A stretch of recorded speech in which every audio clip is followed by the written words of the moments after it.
Hi at welcome back sa Liknayin Podcast. Kamusta naman kayong lahat? It's Reggie, ang host ng ating guest episode ngayon. At excited ako na pakilala ang ating guest sa episode na si Dr. Micaela Fodolig. So si Dr. Fodolig ay unang-una kilala na sa Pilipinas. Pakiramdam ko ay kilala naman din siya ng ilan na ating guest. At, siyempre gusto natin mag-catch up sa kanya kung kamusta na yung journey niya at kung nasaan na siya ngayon at ano na ang ginagawa niya sa kanyang research. So, hello Dr. Fodolig. Hello, Oh, kumusta kayong lahat? Salamat sa imbitasyon. paano ka ba namin kailangang tawagin? Mickey na lang, Mickey. Mickey, puwede mo bang ibahagi sa amin ang iyong journey na galing sa perspective mo? So, ngayon ano ako, I think siguro sa mga audience natin kung na pamilyar sa inyo yung pangalan ko, siguro that was from 2007, which is like ang tagal na pala, 'di ba? Ang tagal-tagal na, 2007, which was when I graduated from UP at age 16. So, yung summa cum laude ako at that time. So, nabalita yon na media and everything. Kaya kung narinig niyo na yung pangalan ko, Micaela Fodolic, malamang galing yun doon. So, ngayon, 2024 na, 'di ba? So, like, fast forward 17 years later, andito na ako sa University of Vermont, sa UVM. Research faculty ako. So, I do research here. Ang field ko na hindi na physics kundi computational social science. So, I guess I owe yung kwento kung paano nangyari na mula physics to computational social science yung ginagawa ko, 'di ba? So, I think Yung yun yung, I guess, magandang kwento. So number one muna, ano ba ang computational social science, 'di ba? So, I think sa Pilipinas, wala siguro, hindi pa gaano familiar siguro yung field na 'to. And in fact, ang computational social science nung gumraduate ako ng PhD, kakasimula pa lang niya. Kakasimula pa lang talaga niya. So, yung parang premier conference namin, which is the International Conference, uh, on Computational Social Science, I think nasa 13th, 15th edition. So medyo talagang recent lang niya. bago hindi ko Oo, bagong-bago lang, yung field. Um, kasi kaya nga, so computational social science. So, ano ba yung computational social science? So, yung social science, ito medyo familiar siguro tayo nito. So basically, ang social science itself is study ng social systems, right? So, all-encompassing yan, anything about human activity, human development, 'di ba? So, yun yung under ng social science. Um, Pero before, back in the day, ang common na even hanggang ngayon, traditionally, ang social science, inaaral mo yan using methods like surveys, di ba? Or interviews, um, which is, di ba, usually sa halimbawa, gusto mo malaman, kasi gawa ka ng social science question. Sabihin natin na gusto mo malaman kung ano ba ang views ng mga buntis tungkol sa vaccines. 'Di ba? So, paano mo gagawin 'to? Back in the day, ang gagawin mo is hahanap ka siguro kukuha ka ng survey, 'di ba, gawa ka ng survey tapos pipili ka ng ilang number, hahanap ka siguro sa ospital or whatever, kukuha ka iinterviewhin mo itong, let's say, 100 or 100, 200 mga buntis, 'di ba? Tapos ililista mo 'yan, 'di ba? Tapos i-a-analyze mo 'to. Usually using mga methods ng statistics. So, wala namang problema sa traditional methods ng social science, 'di ba? In fact, that has been how it's been done. It is still being done in that way in many ways. Pero nagsimula talaga itong computational social science. So, nag-add ng word na computational nung nagkaroon ng big social data big and social media, yes. So, malaking bagay ang pagpasok ng social media at saka yung konsepto ng big data. So let's explain kung ano nga anong meron. dito sa dalawang bagay na 'to. So, unang-una, ang social media, ewan ko lang siguro yung mga bagets sa ating audience, baka hindi ito maalala. Pero nung time namin, yung Facebook, ano pa 'yan, ibang-iba itsura niya, wala pang Instagram noon, eh. Tapos, nagsimula actually ang kung napanood niyo yung movie The Social Network, si, sino bang actors dun, si yes, Ta Jesse Eisenberg. Eisenberg. Basically simula yan sa Harvard na college lang within each college. Tapos, at that time talaga, I mean meron pa yung mga ano ba yung mga iba pang, um, baka hindi mo pa 'to naabutan, Reggie, eh, pero before may Multiply, meron kaming yun, Friendster. So, ang concept nito is that, okay, ikaw as an individual, 'di ba, meron kang some online persona, right? And then you connect with people na kilala mo din in real life and sometimes not. Um, Tapos itong mga tao din siguro kasi hindi pa nga siya alam, parang ano ba 'tong mundo ng social media. At that time wala pang pulitika before like ngayon very nice, 'di ba? Dati talagang ang pinakamahalaga doon for some time sa mga college, 'di ba, dun nagsimula sa college yun kung yung single saka in a relationship, kung mag-scan ka ng oo, 'di ba, ngayon hindi ko alam kung ngayon kung big deal pa rin ba siya, pero at that time nung simula pa nito parang yun yung way among college students to know kung okey, available ba 'tong taong 'to o hindi available. So may mga gano'ng mga feature na imagine mo na in real life hindi ka naman wala ka namang ID, 'di ba? Ako single ako, 'di ba, in a relationship ako, wala namang gano'n. So may mga bagay ka nagagawa sa social media na na iba, na bago. So yung mga pagpo-post ng events mo in your life tapos nakikita na lang ng mga friends mo, which are your friends online na hindi mo pa nga 'to nakikita ever in person, 'di ba? Um, so madaming kumbaga nagkaroon ng entire world itong social media, where people are able to interact with other people online. Um, ang isa pang ano diyan is yung mga anonymous forums, mga forums medyo matagal na yung mga forums, 'di ba, like naku yung bata pa yung mga tipong sobrang simple lang ta's may mga username ka na mga anonymous, 'di ba, ganyan. Um, pero Wag over time bago pa ready. oo, before ngayon yung kumbaga ngayon Reddit halimbawa yung pinakamalaki.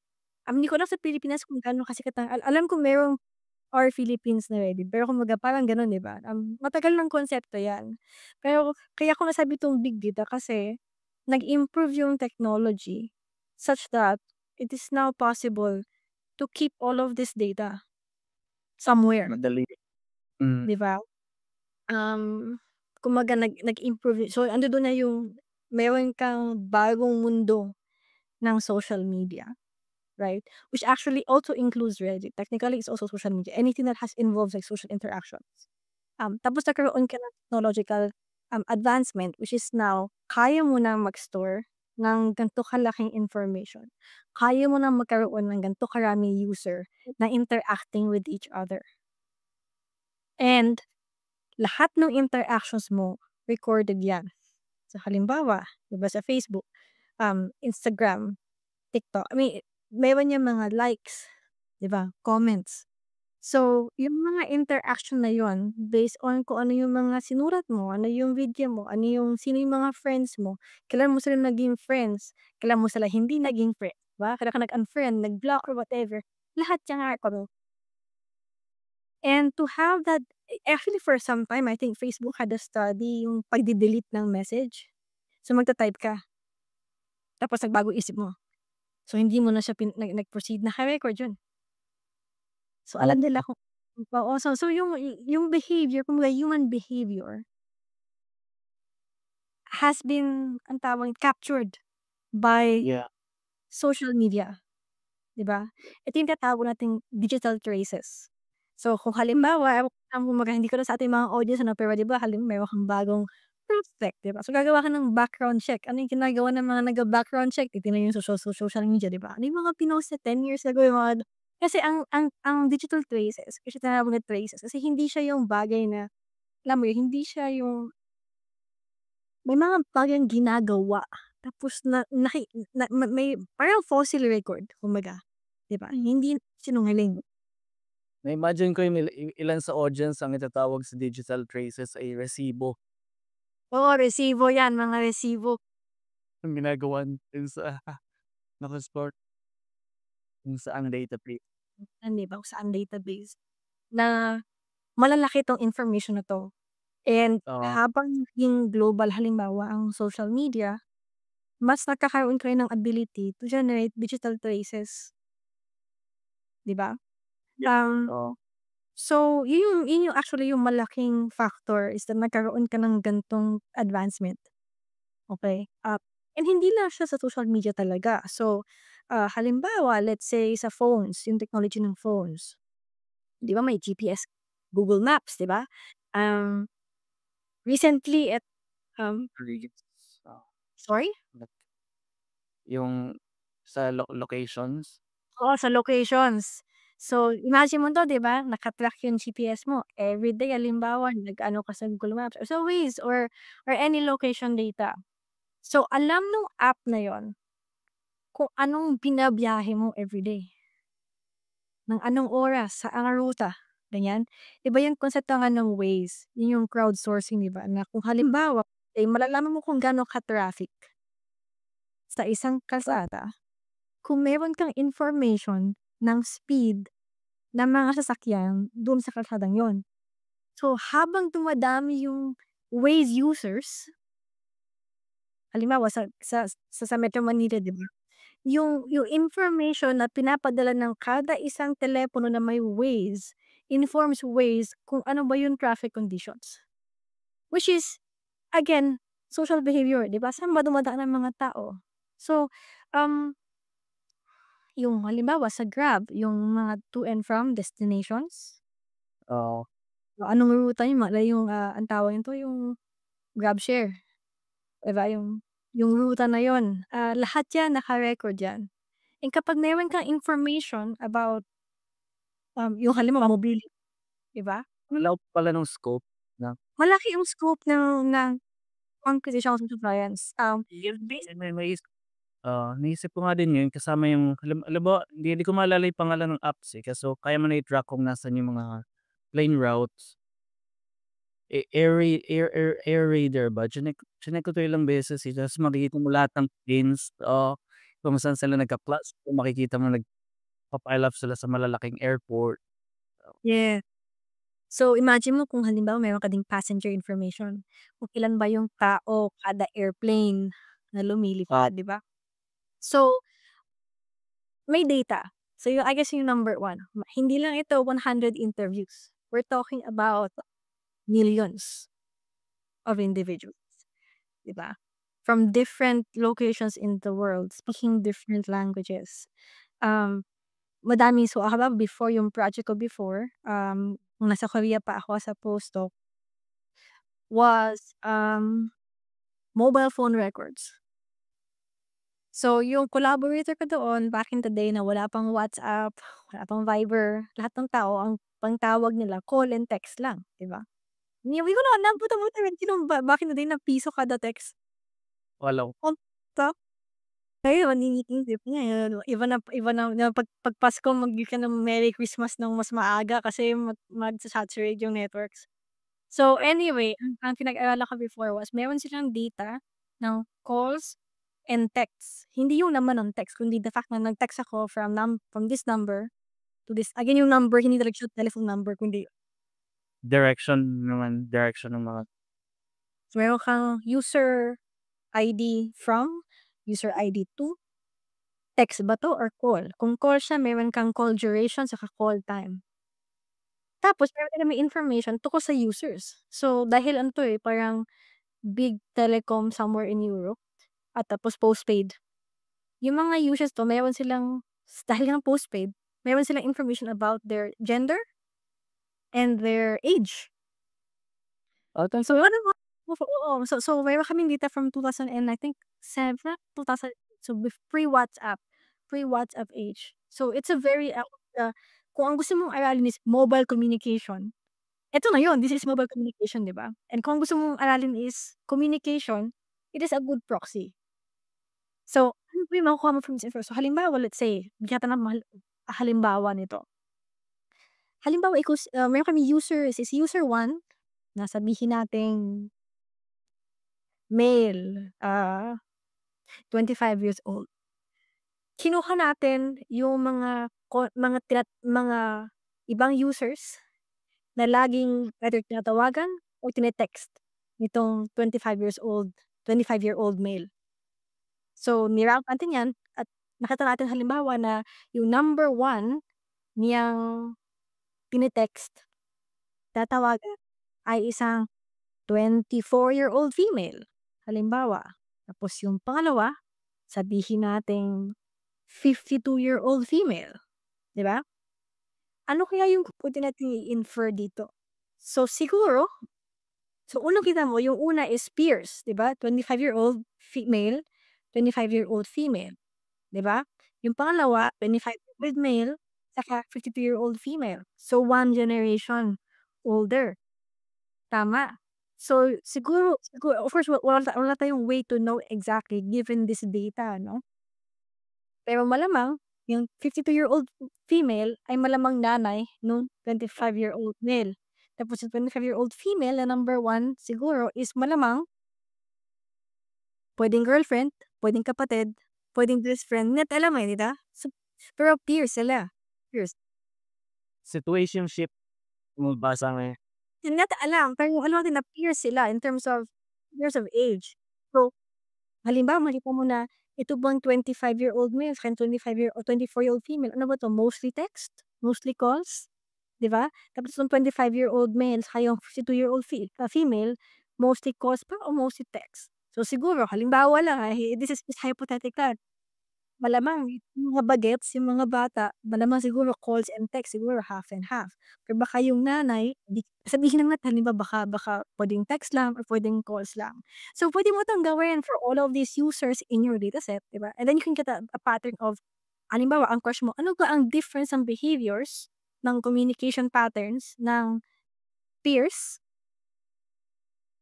at saka ano yung difference in communication between parang, hindi naman parent and child kundi one generation up, 'di ba? So, makikita natin 'yan. In fact, meron pa akong extra information na later on nakuha namin was cell tower location. So, ngayon alam namin ngayon kung saan sila tumatawag, saan sila, hindi GPS kundi cell tower latitude, longitude, 'di ba?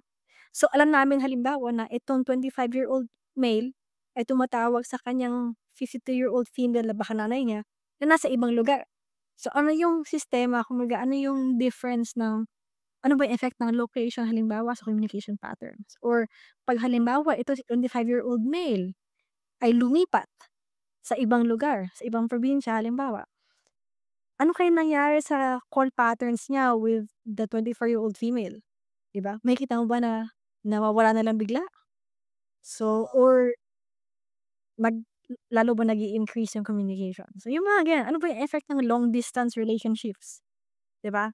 So, check mong for halimbawa ng magkasama, tapos lalayo yung isa, do we observe more communication sa mobile or do we observe na nagiging zero, 'di ba?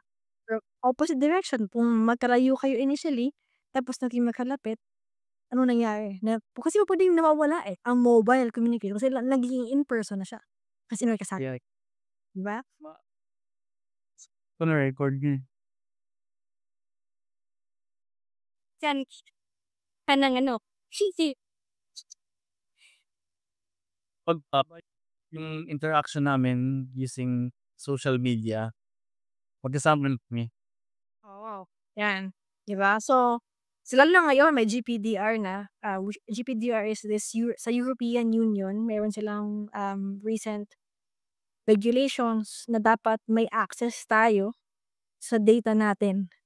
So, halimbawa sa Facebook puwede mong i-download yung sarili mong interactions, sa WhatsApp sarili mong interactions, ganyan. So, puwede mong paglalaroan yan later kung gusto mo. Tanungin nila puwede. Pero anyway, konsepto ng computational social is meron kang digital traces, Mm. reflective of your activity, reflective of activity. I And interes Interesado talaga ako. Puwede ba akong magtanong? Kasi, Sure. since nasa overview na tayo ng field, gusto ko malaman lang kung ano yung mga big questions halimbawa na gustong i-tackle ng computational social science.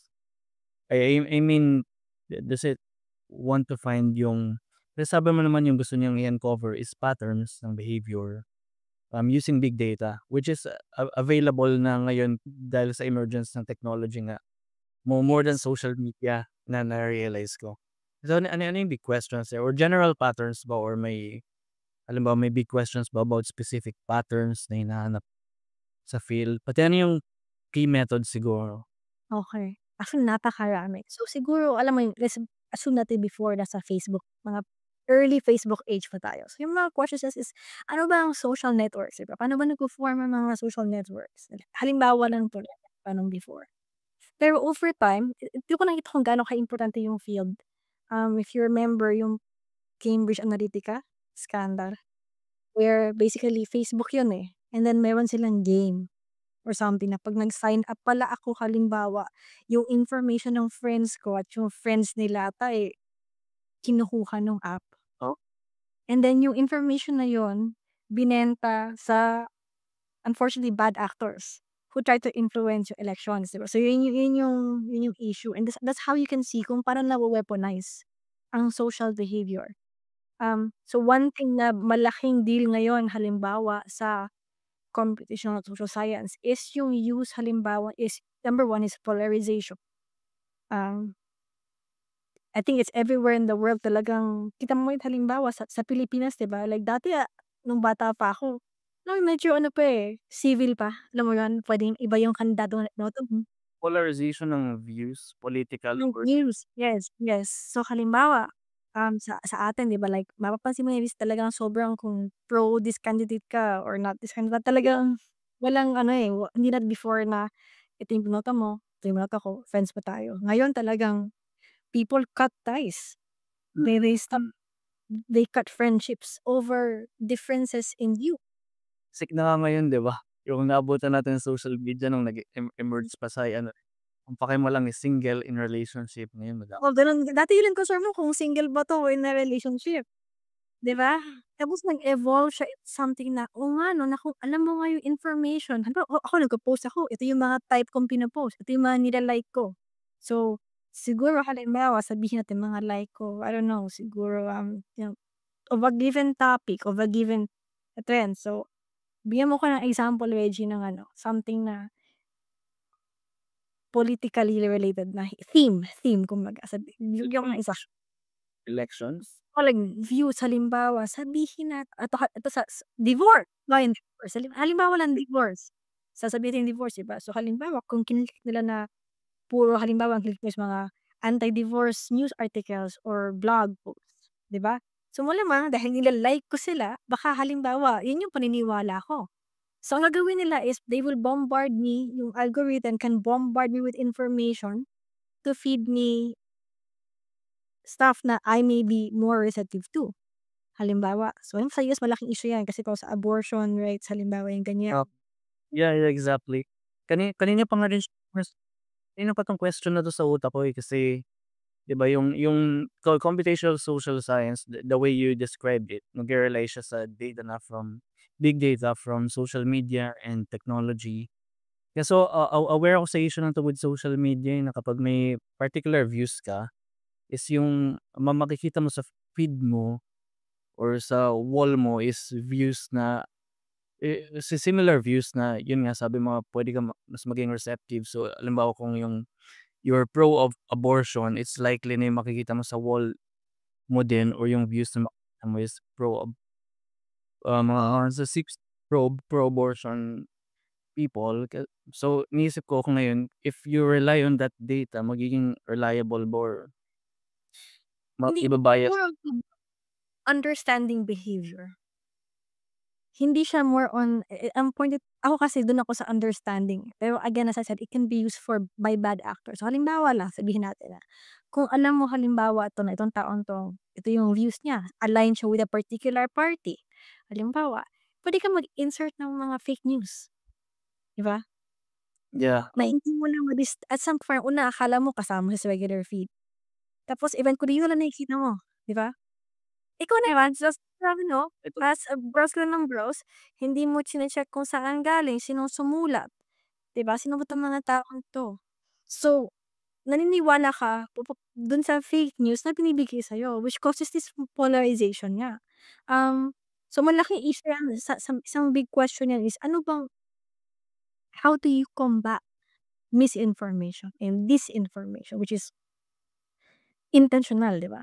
Na talagang nagfi-feed ka talaga ng mga fake news. Ano ba yung may mga halimbawa, kasi hindi ibig sabihin na 'pag nag-fact check ka so halimbawa ito may mga so yung sa Twitter 'di ba may mga community notes, may mga fact checkers halimbawa, gaano ba sila ka-effective? Kasi puwede mong sabihin na, um, nakakatulong or puwede rin naman na super stubborn na ng mga tao na paniniwala nila yung mainstream media hindi na bias 'yan. 'Di ba, very common 'to 'di ba, yung ganyang mindset na 'pag mainstream media bias 'yan so dito lang ako maniniwala sa mga hindi mainstream media. Which is again, human behavior. So, yun yung mga questions I would say especially now sa environment natin talaga na napakalaking issue ng political polarization, everywhere in the world. And how do you understand? Kasi yun yung first step eh, is to understand the human behavior yung main yun target. talaga. So yun yung social science. What makes it computational is the use of these big data sources na hindi mo puwedeng kasi ang before halimbawa so mag-i-interview ka may tao yan na magbabasa kada isa. Highlight ng words, magbibigay ng mga ano, memorize mo. Ngayon you're talking about so many, millions nga, eh. Millions of records, billions mga depende kung gaano kalaki yung source mo, 'di ba? Gaano kalaki yung platform. Lalo na ngayon nung nagkaroon ng, GPT, so ChatGPT is an example of what we call a large language model.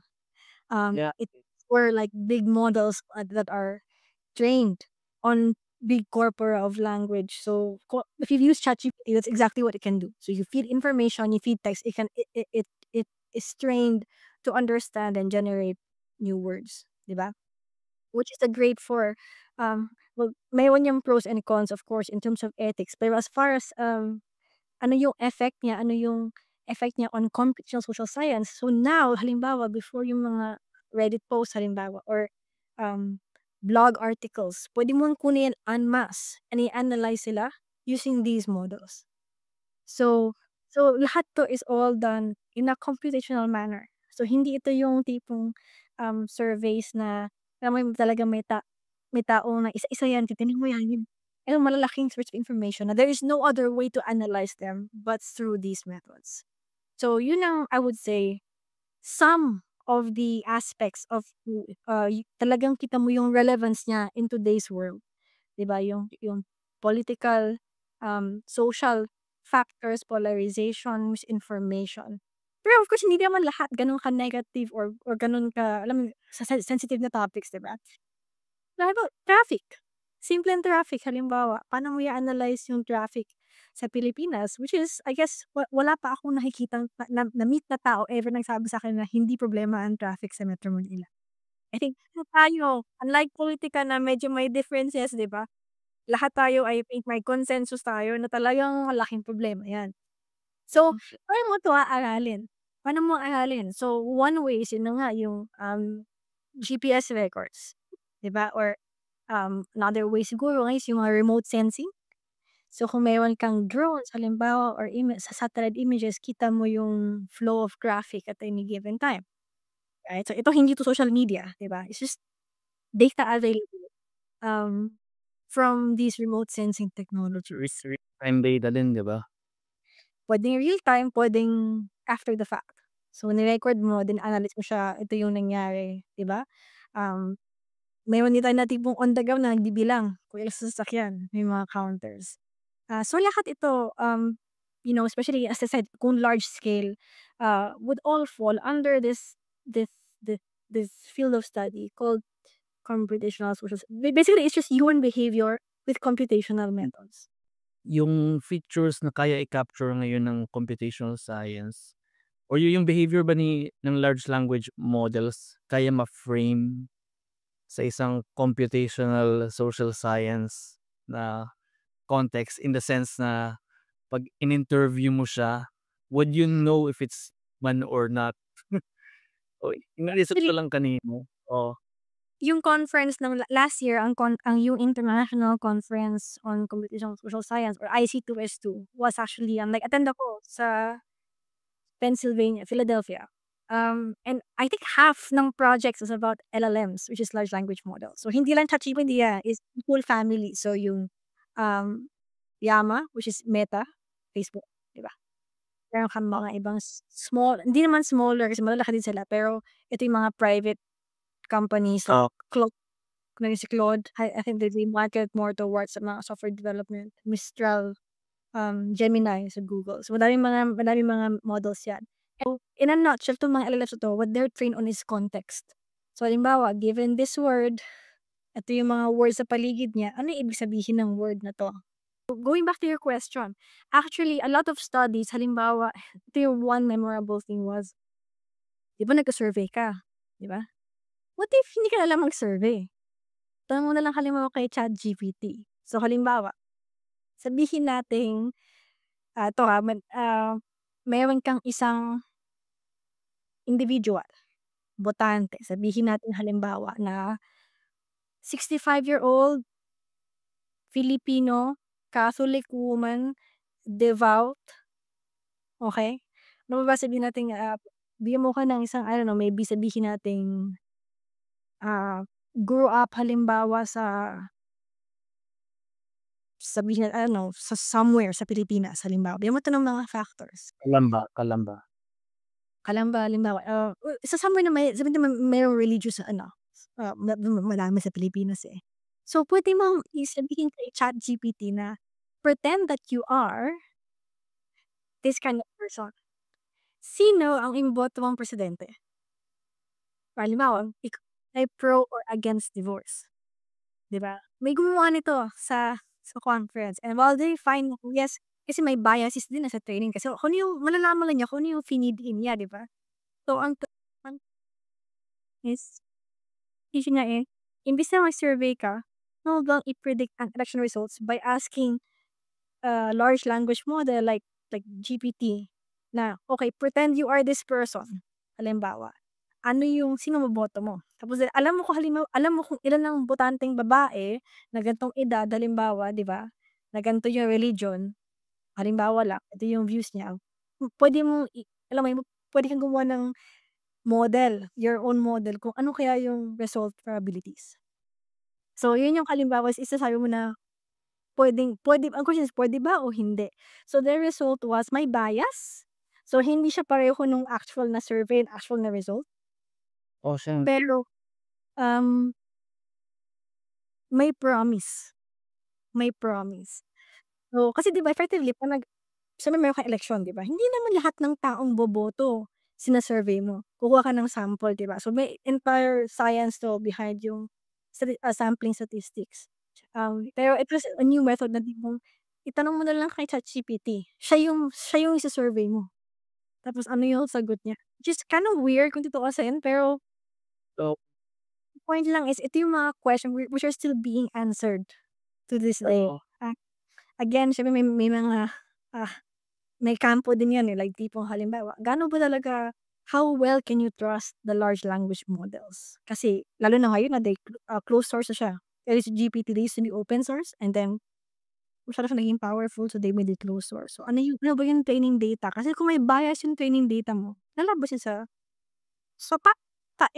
halimbawa yung bata lumaki halimbawa sa environment na puro violence, alam mo yun, um Ah, yung mga words niya puro mga mura, anong expect mo lalabas dun sa bibig ng bata, 'di ba? oo. Gano'n din. So, kung ano yung feed-in mo dun sa model, yung which lalabas. Kaya sabi ko unhinged yung mga unang GPT, editions kasi nga sa internet andiya ang mga good side, andiya ang bad side ng humans. So, which is I think yun yung one thing nag-attract sa'kin sa digital traces. Ang digital traces, hindi nagsisinungaling yan, eh. So, in fact, one of my personal, um, uh yung mga questions that I really want to answer for my career would be yung difference ng ano ba yung public and private persona. So, ito hindi ko alam kung nabalitaan mo 'to before, pero there was this website called Ashley Madison. Mhm. Familiar ka ba nito? So, Hindi. basically it's a website na for cheaters. Kasi yun yung market niya, ang point niya is discreet affairs. Yes, yes, yes. And then anong nangyari, na-leak yung information ng users niya or ni-leak rather yung information na-hack yung site. Teka lang, kung Ashley Madison ay you said website for cheaters. So nagko-collect siya ng behavior cheaters. Technically speaking, so hindi ko alam, hindi kasi ang alam ko lang is that hindi ko alam kung parang siyang Tinder for hindi ko alam kung anong sistema niya, how it works inside. Pero ang point is you have to pay to enter. You pay for this service, discreet nga daw, para nga daw hindi hindi ewan ko, I don't know how it works. Pero ang point is that this is a website na ang mga nagka-sign up is mga they pay. Like seryoso 'tong mga That to. And then information with their credit card details and names. So nung lumabas yun, eh, di andun na rin pangalan lahat ng mga cheaters, and guess what? Alam mo kung sino yung mga famous na nandoon? hmm, Meron dun mga famous people na madami yan 'no? Christians, na tipong parang public people na family man daw siya, madaming anak, yun yung God. Pero gets mo yung point? Meron kang public At person, person meron kang private persona. Hindi mo ma-expect, especially for very sensitive information, na ang mga tao sasagot sila truthfully. Halimbawa, tanong ka, ilang oras ka pa nasa Instagram kada kada araw? Halimbawa ngayon, 'di ba? So, medyo siguro parang kung sa survey lang, medyo underestimate natin 'yan, 'di ba? Malamang, oo, tama? oo. Mahihiya akong sabihin ko na madaming time ini-spend ko sa Sabi mo, Instagram. mahihiya ka, 'di ba, mahihiya ka. So, baka also maaaring hindi intentional, puwedeng subconsciously gusto mong sabihin sa sarili mo na, hindi naman ako gano'n ka-addict sa social media. You know what doesn't lie? Yung app usage mo on your phone. Phrases nga, eh, oo. Yung traces, yung traces. So, yan yung difference ng survey saka ng traces. So, halimbawa ako right now, part of our project is wearable devices, which is this one. So, this is a wearable device. Imagine mo Apple Watch pero ring. And it was developed to measure sleep. So, halimbawa ikaw tatanungin ka, ilang oras ka natulog kagabi? Ilang oras na masasagot mo ba ako in ng 4? Bakit 4? Sure ka ba talaga na anong oras ka natulog kagabi? Can you answer that question? Eh, ikaw nga tulog ka nga, eh. So, paano mo nalaman? Alam mo lang siguro kung ano yung last time, 'di ba, na tumingin ka sa phone mo, gising pa ako by 8:30 halimbawa. Pero hindi mo talaga alam kung anong oras ka natulog, 'di ba? Hindi mo alam kung gumising ka pa saglit middle of the night. Di mo alam yun, puwedeng alam, puwedeng hindi. Pero wala kang idea, 'di ba? So, yung estimate mo na 4 hours, estimate mo lang 'yan. Pero if you look at or puwedeng longer. So, yun yung halimbawa din ng, again, digital traces. So, mini-measure niya kung ano yung actual time talaga ng tulog ka. And hindi lang 'to sa wearables, hindi lang 'to sa app usage. Think about other like yung nga yung Google Maps halimbawa, anong oras ka ba talaga umalis ng bahay, 'di ba? Gaano ka ba katagal talagang bumiyahe, 'di ba?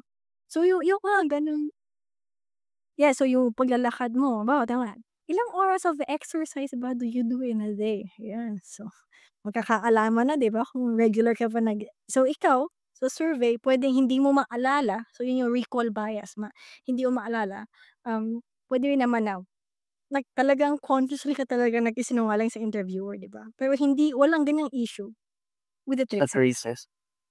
Yes, Gets, and that is what we usually, work with dun sa field ng computational social science.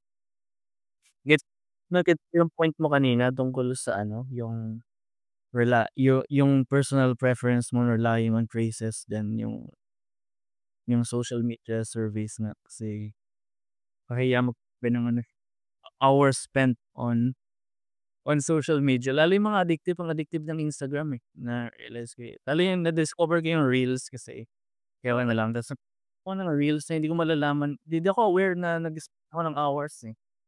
'Di ba? Saka kasi hindi mo nga alam bawat tanong ka ilang oras ka nagse-scroll hindi Unreliable na nga din sa ano, eh, 'pag sumagot ako ng number of hours, unreliable yung masasabi ko, sure ako.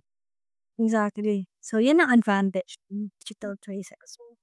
Dahil nga because by definition ng computational social science was human activity, human behavior studied using computers, pretty much is everything. Hindi kasama ang gravity under computation. So talaga definitely outside na siya ng realm ng computational.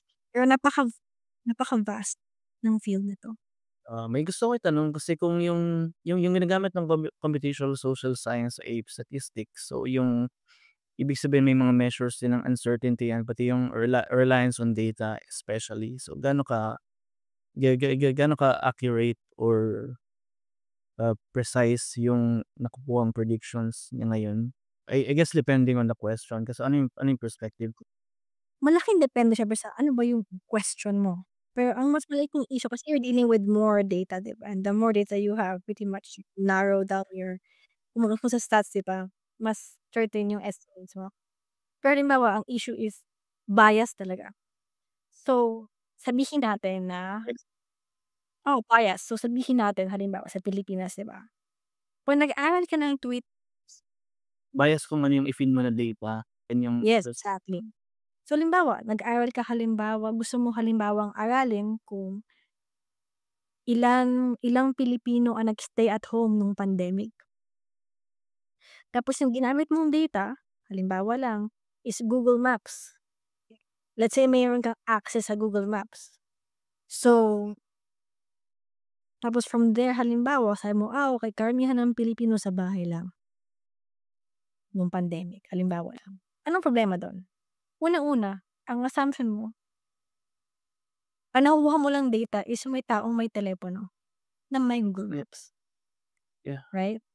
So, may mga portion ng population halimbawa na walang access sa Wi-Fi or walang access sa data na 24/7. So, puwedeng ino-on mo lang yung data mo kung matipid ka halimbawa, on mo lang yung data mo 'pag kailangan mo, yeah. 'di ba? So, puwedeng yung mga taong 'to hindi sila kasama dun sa nasa-study mo or halimbawa gusto mong aralin ng Filipino politics using Twitter. Sino ba ang gumagamit ng Twitter? Dip sino anong sino ba yung mga taong nag-drawn sa ano ba yung likely na political views ng mga taong 'to? So, may bias dun sa training data na kinuha mo. Um, Gets mo ba?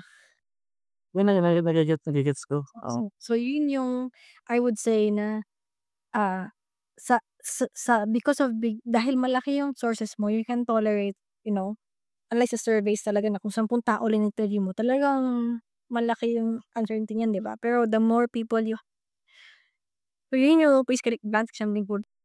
You hope na mag-a-approach ng reliability. Yes, but at the same time, isipin mo saan ba nanggaling yung data mo, right? So Yeah, kung bias yung data mo, bias din yung results. So yun yung mga actually more on that, yung a lot of the questions na, nasa-study halimbawa halimbawa nag-aaral ka ng let's say, park visits. So, eto baka hindi alam ng mga users 'to, basta alam mo yung may mga apps na libre na parang may service sila, libre, parang akala mo lang libre yan, but actually they get or maybe they were, baka ngayon iba na yung regulation. They were getting information from you. So, yung location data mo, kukunin nila then they store to these third party vendors. I know because we got data from third party vendors. So, US 'to, we had data from this vendor na nagko-collect siya ng, location data from a collection of apps, hindi lang isang app. So, yung mga small apps na so yun, I'm just saying that it exists, okay? And then they got data ng mga ilan yung mga nagvi-visit ng parks. So, sabihin natin halimbawa na yung ano mo is that, um, height ng COVID, umakyat yung park visits. Pero sa anong limit lang? Una-una, UST talagang inaral namin, 'di ba? Sa Pilipinas, sa Metro Manila ba na halos walang park, magho-hold ba yun? So, big deal yan now, especially na yung a lot of the studies are done in like the West, where data is also more available. Pero yung results ng study nila doesn't necessarily apply to other places, na iba naman yung context. So, hindi ko puwede halimbawang gamitin yung data ng traffic halimbawa from the US kasi iba naman yung iba sa Pilipinas, 'di ba? So, hindi mo puwedeng i-translate lahat from kailangan mong tingnan kung saan ano ba yung inaaral mo, saan magaling yung data, and what are the biases associated with that. So, valid consideration for the US pero not necessarily for other countries. Gets ko yung buong point about bias kasi yung kung saan galing yung data mo, yung results ay magre-reflect talaga dun. Yung pati yung so na-appreciate ko yung field ngayon ng computational social science nga. So, yung mas madami na akong tanong kaysa kanina kasi siyempre curiosity, mga researchers naman tayo. Puwede yung iniisip ko lang, so lahat ng nagta-touch actually sa aspect ng human beings, not necessarily surveys ay part ng field. Halimbawa, iniisip ko nga kahit yung ano, siguro flow ng money. Yes, kasama yan. So, yung economic meron akong isang, hmm, ah, na-meet din na researcher ang inaaral niya is, um, monetary instruments sa developing countries. So, hindi ko lang maalala yung smart padala for some time. Ba yun, back in the day, hindi ko lang ngayon kung siya smart padala. Iba na ata ngayon ang system pero ito yung puwede kang magpadala halimbawa let's say, hindi ako dadaan sa bangko. So, halimbawa ako magpapadala ako ng pera sa probinsya. Magbibigay ako ng pera sa isang smart padala person na basically may bank account pa nakakabit may hindi account. Basta may something na may load siya halimbawa na nakakabit sa smart. Papadalhan ko yun somewhere in the provinces sa isang sari-sari store, 'di ba, ng isang agent din. Tapos yung tao na papadalhan ko pupunta sa agent para kolektahin yung pera niya. So hindi siya dumadaan sa alam mo yung bank transfer, 'di ba? Iba yung flow. So Method niya. ano yung ano yung effect ng mga ganitong parang hindi naman siya underground kundi ito yung mga Style na hmm, human behavior. Sino yung mga gumagamit ng ganitong methods or ng ganito how do you relate that flow halimbawa dun um, ano ba yung effect niya sa economic development ng area? Sa purchase interesting, oh. so hindi lang yung halimbawa meron kang ganitong data source tapos meron kang source from another halimbawa meron kang source galing sa smart padala halimbawa 'di ba? Meron ka ding source galing sa, census na ano ba yung income, median income halimbawa ng area or something like that. How many tourists are there? Yung mga gano'ng effectively mga other measures and then you can connect these data sources. Ano ba yung relationship ng, itong mga small monetary instruments dun sa prosperity ng region. So, sobrang lawak talaga ng field. Love So, hindi lang naman yung mga toxic na topics yung inano niya, advance or puwede mga positive oo, yun lang I guess talagang kung kasi yung tanong para saan pa yan 'di ba? So yun yung talagang very critical now is effect niya sa IMT oo. through policy. Exact dapat yun dahil bago nga siya abangan ko talaga kung paano siya mag-e-evolve. Excited ako sa magiging impact niya sa Pilipinas. Halimbawa, naisip ko puwede mo siya magamit sa pagpa-plan ahead kung saan ka maglalagay ng malls, parks, paano ka mas din ng roads, saan mo ilalagay yung mga bagong condo, MRT maganda siguro, ano, train system, public transport, ang galing ang promising promising. Although before yung mga questions na yan again may mga methods yan to answer back then, wala pa din ganito. Ngayon lang kasi na with the advent of new data sources, 'di ba? Big data sabi mo nga. O yun yung bago basically with this field na before kung pure based ka lang estimates, ngayon meron ka ng talagang actual usage. So, now that you have the actual data, actual ground truth anong pwede mong gawin dun? So yun yung policy naman halimbawa paano ka mag-develop ng policy using data-based approach. Hindi yung siguro, tingin ko, yung mga gano'n hindi kaya more na hindi Taxi. Sumakay ka ng taxi. Ganyan nga, oo. Daan tayo baka hindi traffic dito tayo dumaan. oo, yung mga ganyan 'di ba baka ganito, baka ganyan and sa government pa saan nagfo-focus ng allocation ng resources, 'di ba? Saang kalsada ba talaga nangangailangan? Exciting talaga. So yun yung mga talagang dun mo nakikita yung mga traces paano siya mako-convert mo into something actionable. Siguro mabilis na lang Nikki, baka puwede kang mag-share ng isang favorite na experience mo with computational social science or favorite research? Ako mahirap 'to kasi sa'kin talaga bubusin yun lang Yung hmm, yung actually sa'kin ang nag-a-attract sa'kin sa field na 'to is yung kalawakan niya. eyesight, Ako kasi I've always been interested in human behavior. Kahit nung college pa ako sa totoo lang, na yung undergrad ko na thesis was actually about languages. so nagga-gravitate ka na talaga unti-unti papunta sa field. Oo. Kaso nung time ko kasi wala pa 'to, eh, wala pa 'to. So kailangan parang physics na yung pinakamalapit sa interdisciplinary fields like biophysics, econophysics, ganyan, social physics. Pero nung nagkaroon talaga ng pangalan yung parang ngayon anything human behavior, anything puwede mo na siyang may pangalan na siya, 'di ba? Um, So nakakatuwa lang kasi may community, alam mo yun na before Sabi mo 5 na rin yung international conference. 15 pa na I have to verify din pero kasi sobrang recent lang talaga hindi 'to parang SPP na pang ilang alam mo yun, na oo. For this one? So, talagang nakakatuwa kasi may community na nag-a-accept na itong what work that we do is Oo, is may home. Before kasi 'di ba, parang efficient validating, yung validating. oo, like halimbawa kung before yung mga work na about languages, physics ba 'yan, 'di ba? Sabihin na, "O kasi may master equation," ganyan. Pero at its core talaga yung interest ko was, um, Human being. human behavior.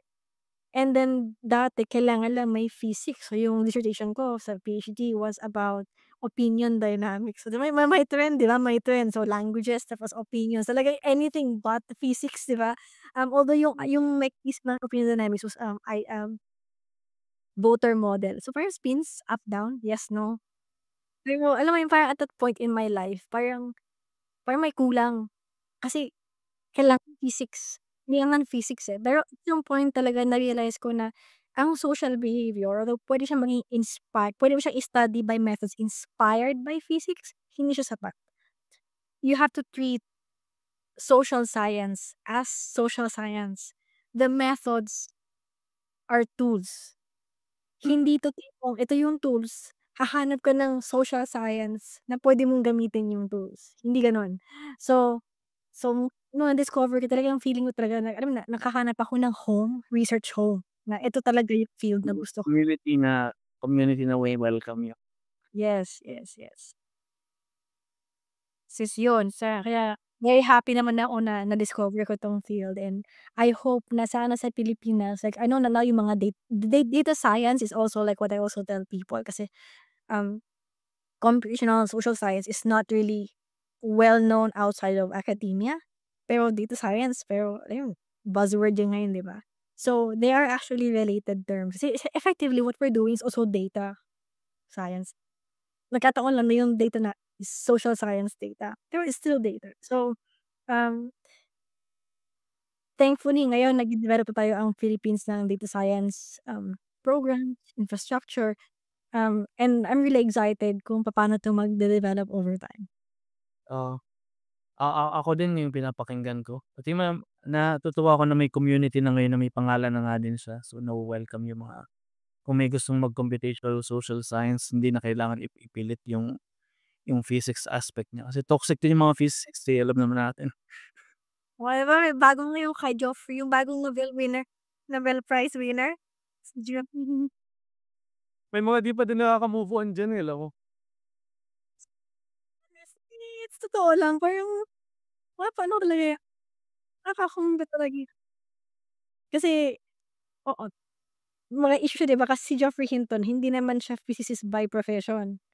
So, computer science siya. So, known siya for his work on neural networks, okay. Which is something na may mga physicist na nag-aaral ng neural networks pero hindi is a computer science thing. And then na meron kang nag-advice about physics saying that ang sinight nila parang earlier ano siya, ang mga Boltzmann machines, I think. Parang inspired daw ng physics pero nakakaano lang siya, nakakaaliw lang siya. So, kung mag-a-apply ka ng grant from a physics core, tanong niya, physics ba 'yan? So ngayon, dahil may Nobel winner na tayo na, yan sabog ng Nobel kung hindi, oh. So yun ang aking journey ko from physics na basta hindi ko naman masasabi ko naman na useful din yung physics as kasi it gives you a mathematical training, 'di ba? Oo. Pero nakaka-top na yung Kung hindi. akala na ngayon na hindi na kailangang ipilit kumbaga, like so hopefully baka magkaroon na tayo ng department at Exactly. sana yun yung hope ko na talagang ma-legitimize siya as ma-recognize sa academic system na mayroong interdisciplinary research talaga. Puwede ka ba magbigay ng advice sa mga audience natin na siguro interesado sa physics, pati computational social science, lalo yung mga interesado sa computational social science. So, ano yung gusto mong words na i-share sa kanila? Alam mo sa'kin talaga curiosity talaga yun talaga yung pinakamahalaga as a researcher, yung sense of curiosity. So don't be afraid to ask questions 'cause there are no stupid questions kumbaga. Um, ah, kumbaga sa'yo yung get inspiration from like your daily life as you observe kasi human behavior 'di ba? So halimbawa, sumasakay ka sa jeep halimbawa, paano kaya kung, yung mga gano'ng mga tanong, 'wag mong i-dismiss 'yan. Journal mo halimbawa kung ano ba yung mga ideas mo. Kasi although maraming mga projects din na tipong for science's sake, meron din naman mga you can also make projects talaga na mas immediate yung impact, 'di ba? Yeah. So, yun yung advice ko talaga na just stay curious, and and and take inspiration from your daily life on what can be studied, and also now what you can use these studies on. So yun, and then, um lalo na ngayon I would advise especially if you're interested talaga in computational social science, um, go for like data science programs. I would say yun yung magandang prep. Ah, data science Madami din nagpe-open na din ng mga positions. Kahit terrific naman yung impact din talaga, eh, madaming positions sa kahit astronomy na hindi na lang siya astronomy, yung positions astronomy plus AI plus data science. yun. So yun yung siguro sa'kin din kung nag-exist sabi ko mismo nga yun parang kung nag-exist siguro 'tong field na 'to. Kasi yung where I work right now, so one of the first few na nag-offer ng PhD in complex systems and data science. Now if I had kung napaaga lang siguro alam mo yan, baka nag-apply siguro that time pero it eventually worked out for me then. Pero yun talaga na nakakatuwa lang ngayon na yun nga, if this is your interest, if you're like me and this is your interest, there's a home for you. Yun masasabi ko. So looking forward to seeing more of you in this. Hmm. So, thank you sa mga nabahagi mo, Mickey. So, sure yan madaming na-engage sa audience ng Liknayan Podcast. So, sana panoodin niyo pa ang madami naming episodes. At huwag i-like at i-share niyo ang episode kasama si Dr. Mickey Fodoli. Subaybayan natin lahat magkakasama ang pag-evolve pa ng computational social science. Salamat sa panonood ng episode at subaybayan niyo mga susunod pa naming episode.